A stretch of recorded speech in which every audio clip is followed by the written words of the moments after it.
This is the Late Round Podcast with your host, JJ Zacharisa.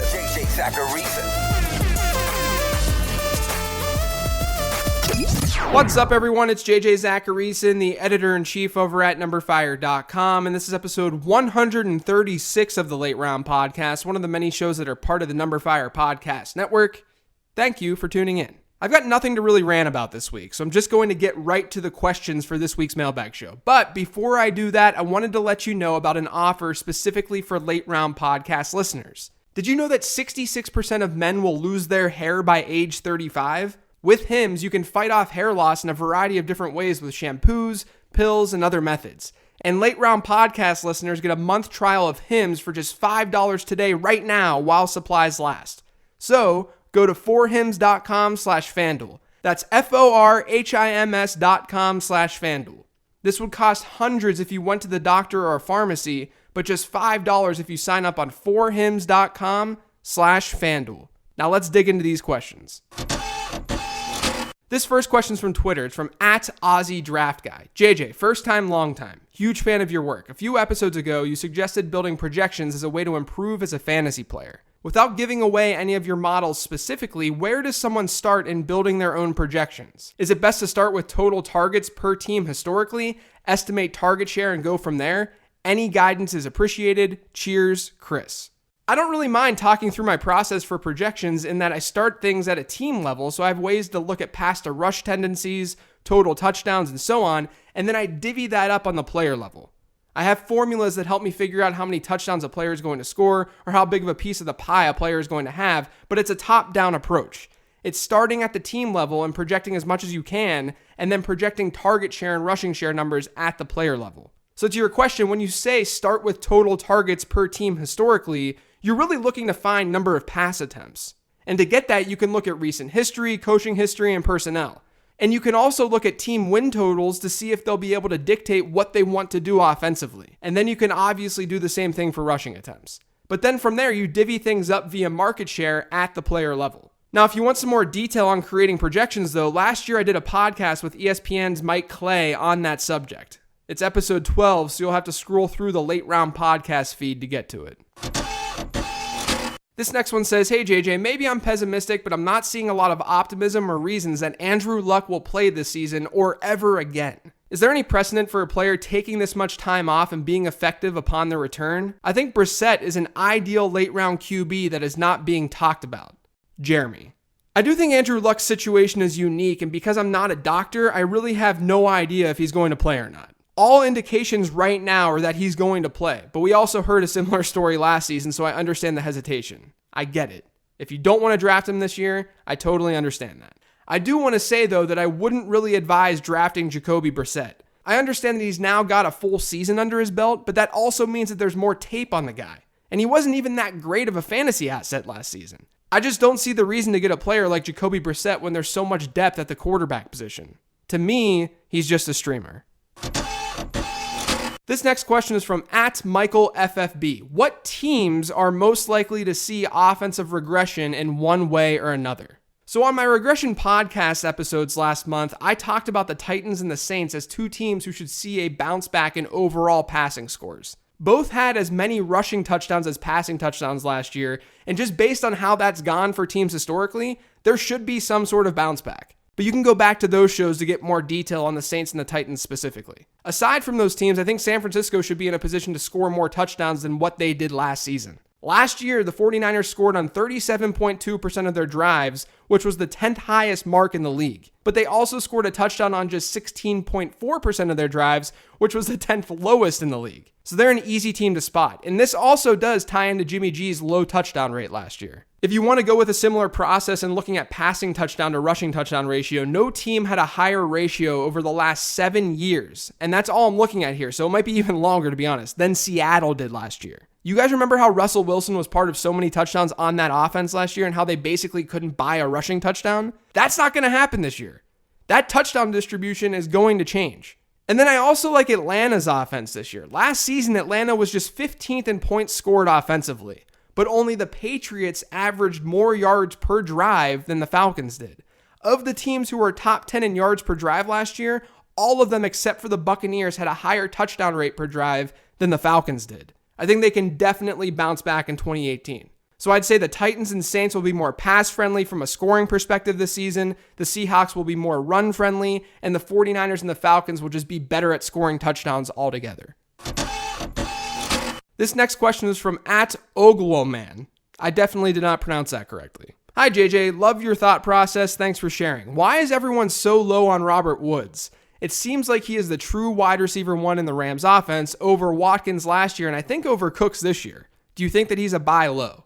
First off, I think there's a difference between Brandon Cooks and Sammy Watkins. Even if you think both guys are similar in skill and would demand a similar target share, we've got to remember that Watkins joined that team late last year, and I do think that played a role in his lack of production overall.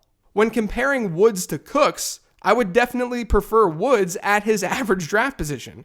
According to Fantasy Football Calculator, you're looking at the 8th round instead of the 4th round of drafts when you're comparing Robert Woods to Brandon Cooks.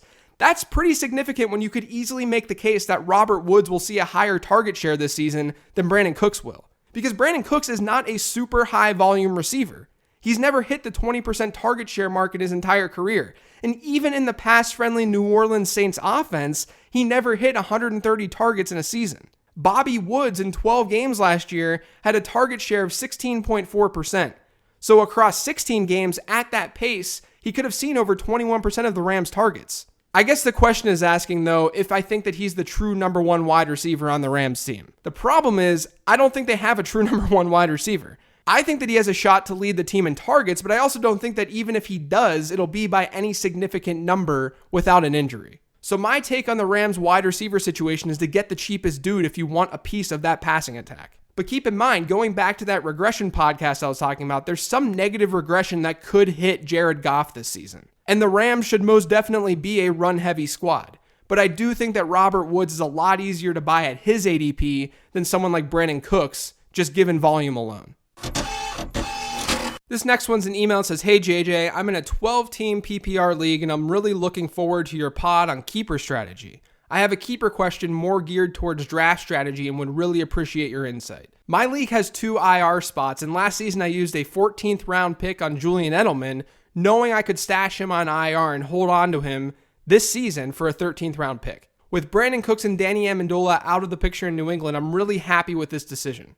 But now I'm wondering if it's a solid strategy as a general practice, and if so, should the strategy be limited to wide receivers and running backs? For instance, I'm already thinking about grabbing Hunter Henry if he's available in the 13th or the 14th round just to stash him for 2019. Would you consider that a good move? Thanks, Jeff.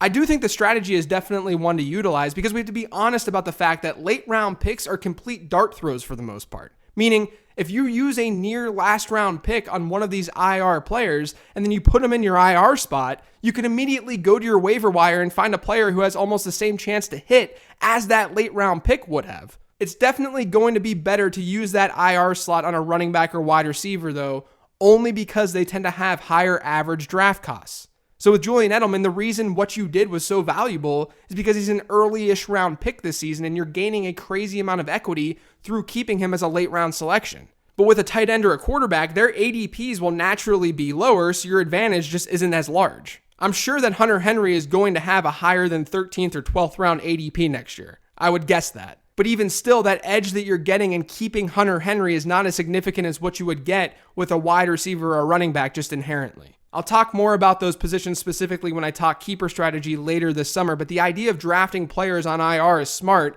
if you're getting them late because the opportunity cost in doing so is just not very high.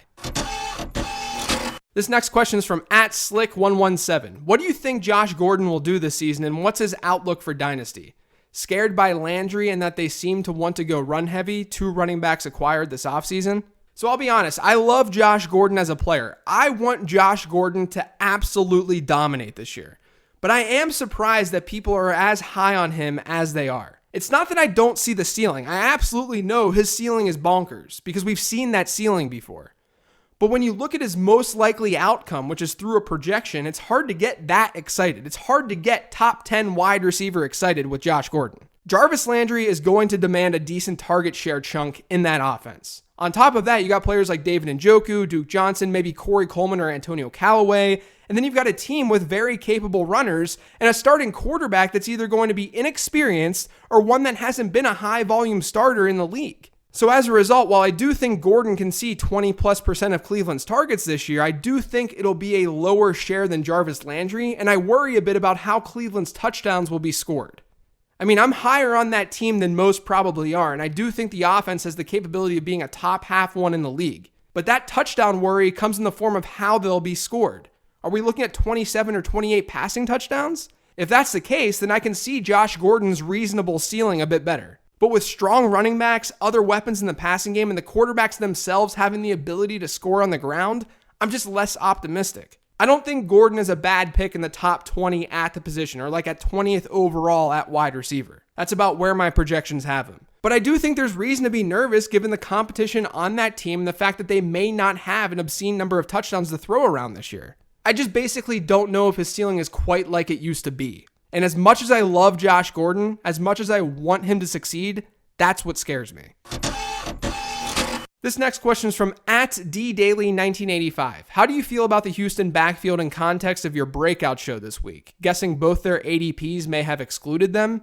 So Lamar Miller's ADP definitely excluded him, but D'Onta Foreman's actually didn't. He actually fits the trends decently well too, aside from the fact that he's historically not been much of a pass catcher. And that dates back to college where he caught 13 passes in 3 years at Texas, despite seeing 431 total attempts.